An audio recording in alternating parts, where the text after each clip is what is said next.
Jazzcast Pros. And I know we were supposed to talk about breaking the glass ceiling with salaries for women. I know we were supposed to talk about that. But as you know, I just spent 8 days in London, and so many of you have been asking me about the trip. How was it? What did you do? What did you teach about? Why were you there? How did you get there? And all of those wonderful who, what, where, when, how, and why questions. So I thought that this would be a good opportunity for me to just kick it with you a little bit and just share about my experience in London. Particularly, I like to share my greatest takeaway. Welcome to Grace and Grind, the podcast redefining what it means to act like a lady, but think like a boss. All while helping female professionals navigate the intricacies of the workplace with poise, confidence, and grace. I'm your host, Dr. Pamala Brown-Grinion, certified executive coach and internationally credentialed etiquette, manners, and life skills expert with the British School of Excellence. And as the CEO of Totally Unique, I have had the privilege of empowering and navigating thousands of women and girls on their personal and professional development journeys for almost 3 decades. I was just speaking with one of my girlfriends, Shan, and we were talking. So I was explaining to her about my time in London.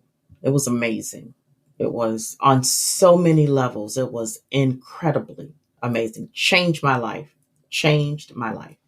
The biggest observation, now this is from an etiquette, personal development image coach's observation. This is my own perspective. I did not encounter, in the 8 days I was there, I did not encounter 1 ounce of rudeness. 0. 100% positive, respectful, mannerable, considerate, civil, 100%.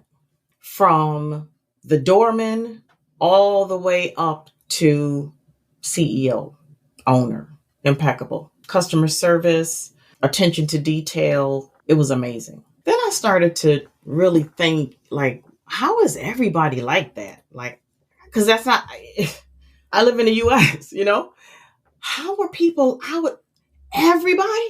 Now, I'm not saying they don't have some people that cut up. I'm sure they do. I'm saying I was there for 8 days and I didn't encounter not one person. If I leave out my house here in Rochester, New York, 9 times out of 10, I'm going to see somebody misbehaving. From a kid up to an adult, it is bound to happen. So I'm saying, how did this happen? I believe, and this is from the book of Pam, so don't nobody come for me. I'm just saying, this is from the book of Pam. I believe that the people in the country has taken on the persona of the late queen. Okay. Top-notch class. And these people embodied what they saw. They mirrored what they saw from the top. So what I was saying to Shan was, envision the entire country as a corporation, right? Then the head of the country, the queen, the president, whatever, prime minister, whatever it's called, they're the CEO. And if people are supposed to embody the characteristics of the leader, and if the leader is all jacked up, then you're going to get some people that's going to behave like their leader. Why? Because the leader is giving them permission to behave like this. Now, and on the flip side, you shouldn't expect leadership top notch if you see the true character, virtue, ethics, nature of people. Okay. When people show you who they are, believe them. That's who they are. If they show you something else, that's the representative. They practice being the representative a whole lot. And sometimes the representative is believable, but you can't hold that. You're going to fall right back into your authentic self. that person. Okay. So what I'm saying is, if we are supposed to embody the characteristics of our leaders, let's look at the family structure, right? I'm getting to the etiquette piece. Family structure. If the family structure is a business, then the parents are the CEOs of the organization. If the parents are all jacked up emotionally, whatever, how can you expect top-notch leadership? You can't. And this is why totally unique is so critical, and not just for children. Because we don't come and talk to you about, okay, now this is where you put the fork and this is where you put the knife. No, you have to embody the characteristics of the leader. So when you leave totally unique, you have to embody the characteristics of Dr. Pamela. And that's why I take this so seriously, because I understand that the people that I train are my business cards.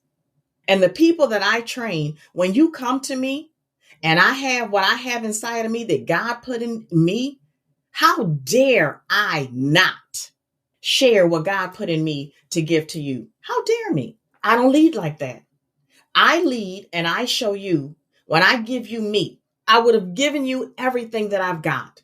So I couldn't give you any more, and I would refuse to give you any less. That's what we do at Totally Unique. That's what I do. And I wanted to learn from the best because I wanted to bring the best back into my community. And that's why I invested in myself to the degree that I have, so that I can go and bring the best back to Rochester, New York, to Monroe County, to New York State, to the Eastern area. That's why. And we need to start leading by example from the top. And that's the most powerful lesson that I learned when I was in England. And people will embody the characteristics of the leader. Hence, what happened at Capitol Hill. Some people embodied the characteristics of the leader because the leader gives you permission and autonomy. But some of us who think for ourselves and have some ethics and some morals and some character in my community and some act right and some home training. Okay. There's some things that we're going to do and there's some things that we're not going to do. And that's because we've embodied the characteristics of our leaders, our grandmothers and great grandmothers and mothers and aunties and big sisters and sister girls and other influential women that poured into our lives that said, no, we don't do that. We don't do that. We can't do that. We can't afford to do that. And that's what I want to help your babies do at Totally Unique.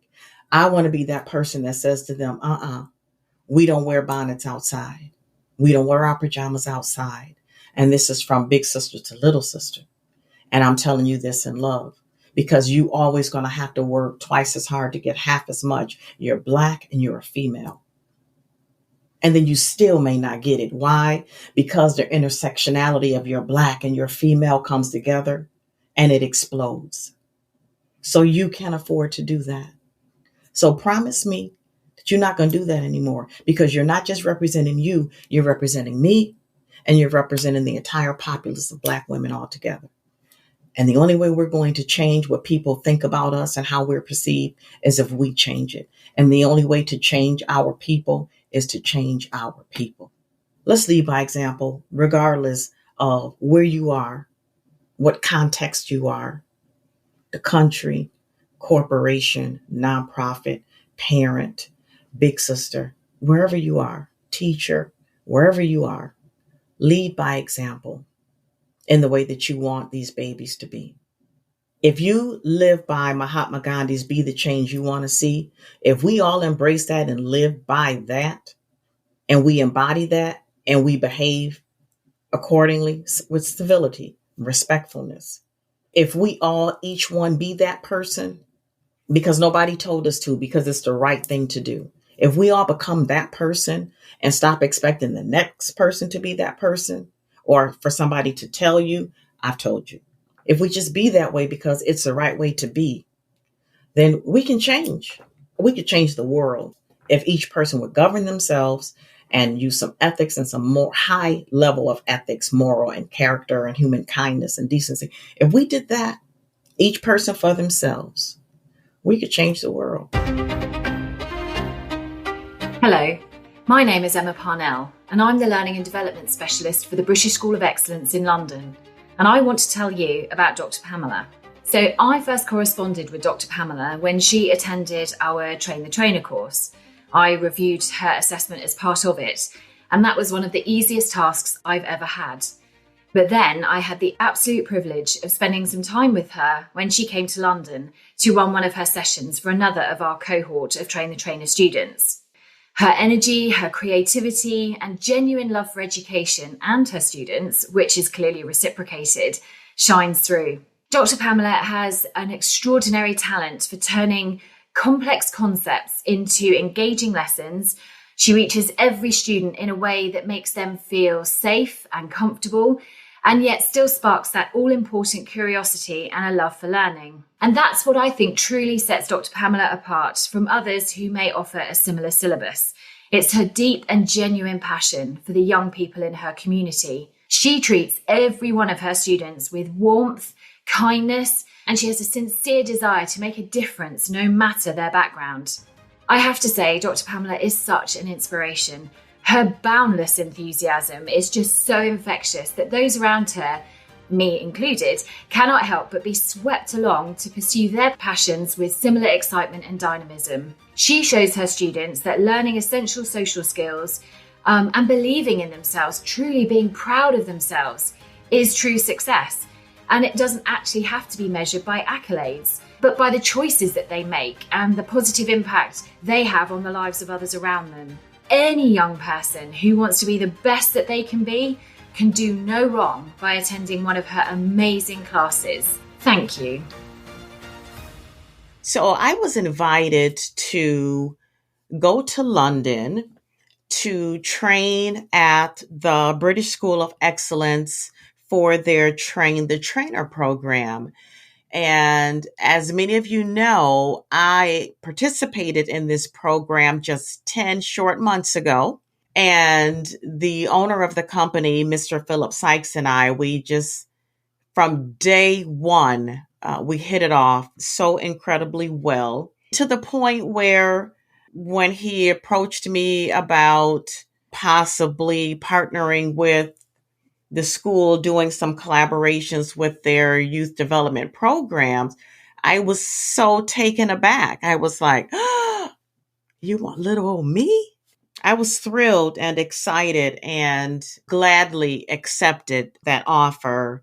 And then when I was asked to come and train for the program, I was just like, God, is this really happening? Can somebody pinch me? Is this really real?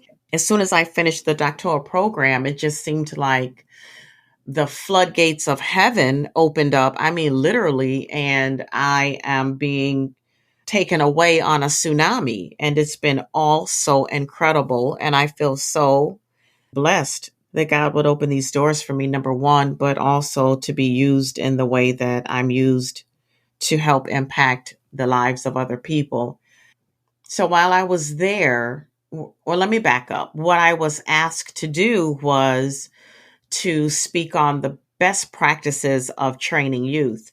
And instead of talking about the different programs that I teach with my youth, my babies, as I call them, I decided to talk about impacting the whole child, socially, emotionally, and using emotional intelligence and really being intentional with social emotional learning.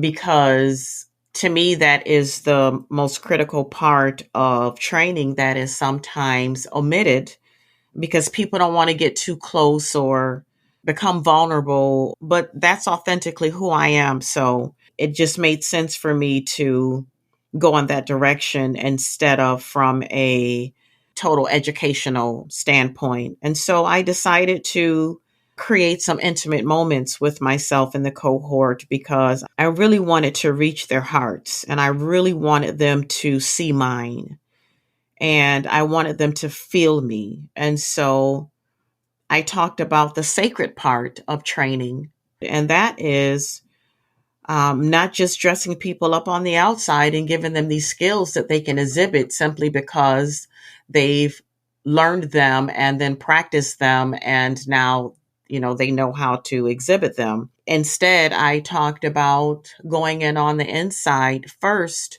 because we have an opportunity to create a shift, in people.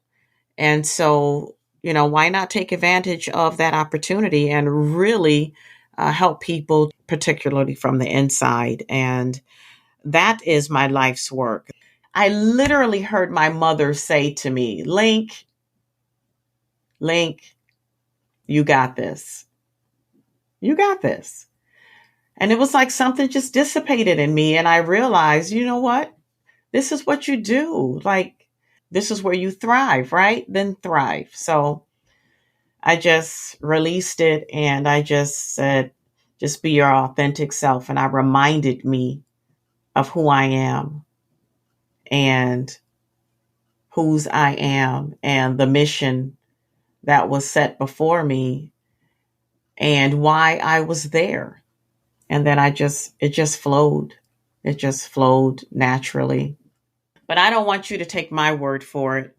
I want you to hear from some of the students because they had some very interesting comments to say about their interaction with me during their trainings. Let's hear from some of the students. Hello, I'm Dr. Suzanne Hartman, and 10 days ago I had the pleasure of meeting Dr. Pamela in London at the Train the Trainer course, where she gave an amazing talk about the work that she does with her students at her school in upstate New York. And I have to say that it was one of the few talks that I have been to recently that have impacted me and have made me laugh tremendously. She is both very knowledgeable and extremely engaging with her audience, so I can only imagine that she's even better with her students when she teaches them all the social skills that they will ever need to get out into the big wide world. So I highly recommend Dr. Pamela for anybody that wants to learn anything social etiquette, but with a twist, because she has an incredible manner with her audience, and she's also very good at modernizing the skills that we all need in order for youngsters to understand it and adapt it better. She uses incredible words such as slay and all this other jargon that maybe a lot of adults this day still don't understand, but her students do understand, and it makes her more approachable for them to adapt it to whatever they need. So I highly recommend Dr. Pamela. Thank you. Hi, my name's Daphne Lopez, and I'm from California, United States. Yesterday, I was just blown away by Dr. Pamela's presentation. For me, it really struck a chord on a personal level. Her and I have similar backgrounds, and to hear about her success and how she overcame so many of her challenges to grow into the person that she is today is just very, very inspiring. What she serves for people is if you can see it, you can be it. She is such an inspiration to so many because, either in the African American community or in the Latino community, there's not a lot of high-powered women to look up to, unfortunately. I wish there was more. Unfortunately, there's not. But you have people like Dr. Pamela that serve as such an inspiration and beacon of light to others. I just really, really had a personal connection to that. And I'm so thankful that I was able to hear her story and just that it was able to be shared with so many people that are in our class from around the world. And although I had multiple takeaways from my London experience, I would have to say the top two would be witnessing the conduct of the residents of London, and the other one would be just being able to interact with such a diverse group of women. They were from Athens, Greece, from Bulgaria, from Saudi Arabia, Mumbai, India, Kuwait, Bahamas, Austria, Texas, Thailand, South Africa. It was Paris. I can't forget about Paris. And just being in such a diverse group of, these were powerful women. These weren't run-of-the-mill Each one of these women were on their A game. They brought it into the classroom, was willing to give of themselves, but also willing to learn about the rest of us that were in the room. And we just had such a wonderful exchange. And this was the first time that I've ever been in such a diverse group professionally. And it was also the most rewarding professional experience that I've ever had. I mean, I felt like I was with my people. We were dancing at the beat of the same drum. Different from what I'm used to, but I received it with open arms. And I also felt like I was received with open arms. The exchange between all of us in the room was just dynamic and nothing average about any person in that room, nothing at all. And so for me, that really ranked incredibly high just because, I didn't know what to expect and I couldn't have imagined any of this. The conversations during the class, on lunch, telephone calls in the evening, the group chat, all of it was positive and just very enlightening and invigorating and almost freeing. You want to know why what we do is so important. And by we, I mean etiquette professionals, personal development coaches, trainers, social skills consultants. And just think about this for a minute. Last year, Fortune magazine conducted a study with 2,000 students between the UK and the US. 85% of the 2023 graduating class, these are Gen Zers, they indicated that they do not feel prepared for the workforce. Graduating from high school, not prepared for the workforce. And half of them said that they've never received any soft skills training ever. Now, Gen Zers are the group that follows the millennials. They're between 12 and 27 right now. They have the largest skills gap. Gen Zers have the largest skills gap of any other generation. And if that isn't enough information for you, let's talk about the next generation, Gen Alpha. Do you know that by 2030, 6 years from now, 34% of our workforce will be Gen Alphas? 34, that's one third, a little bit over a third. Right now, our Gen Alphas are between the ages of 0 and 11. That sounds strange, doesn't it? Now, a research done by an Australian social researcher by the name of Mark McCrindle, he conducted a study on Gen Alphas. And what he discovered was that Gen Alphas have challenges with deep thoughts, long messaging, reflection, analysis, critical thinking, difficult conversations, resolving conflict, connecting to others, stepping outside of their comfort zone, or meeting new people. A third of our workforce. What do you think the customer service is going to look like by then? I'm just saying. So what I don't understand is why employers don't invest in their employees and provide social skills training. Why is it so difficult for me to get booked? We have two populations right here. Why is it so difficult for me to get booked? When we know research has proven that these skills are lacking, they're not being taught in school, both parents are working. If there are both parents, this is what we're facing. So we're needed. We're needed. And I challenge people to pick up the phone and start calling trainers that they know offer these skills and just see if we don't have a change.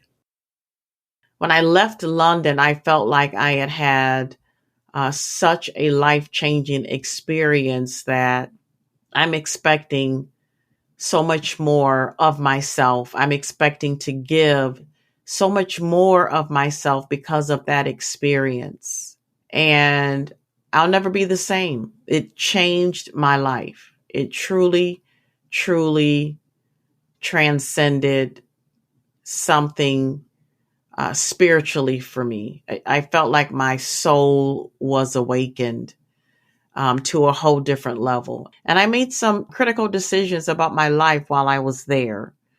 And I freed myself from some things that I needed to be freed from. I really released, but I also received what I needed to receive. And the second most powerful experience that I had was just being able to eyewitness this conduct. And it was almost as if they embodied the characteristics of the late queen, because everybody was on their A game no matter where I went. It was just respectful civil behavior and nothing wayward at all. And it was all authentic. It wasn't anything that was coming across as trying too hard or being phony or disingenuous. It was none of that. It was authentic people just being themselves. That was a breath of fresh air, I must say, a breath of fresh air. So yes, those were my two greatest takeaways from my London experience. I hope that you had a great time listening about my time in London, just as much as I've had sharing it with you. I had received many, many, many calls and texts and inboxes saying, when are you going to talk about London? When are you going to talk about London? When are you going to share? And so I thought that this would be a great opportunity to do that. That was my time over those 8 days. And I'm not going to say it was amazing, but nothing short of amazing. How about that? All right, folks, that's all we have time for this session. I thank you so much for joining the Grace and Grind podcast. Don't forget to like and subscribe and follow us on social media at I am Pamala. That's I am PAMALA, or at TYECLLC. Again, that's TYECLLC. This is Dr. Pamala Brown-Grinion, and I want to remind you to always create a totally unique day on purpose.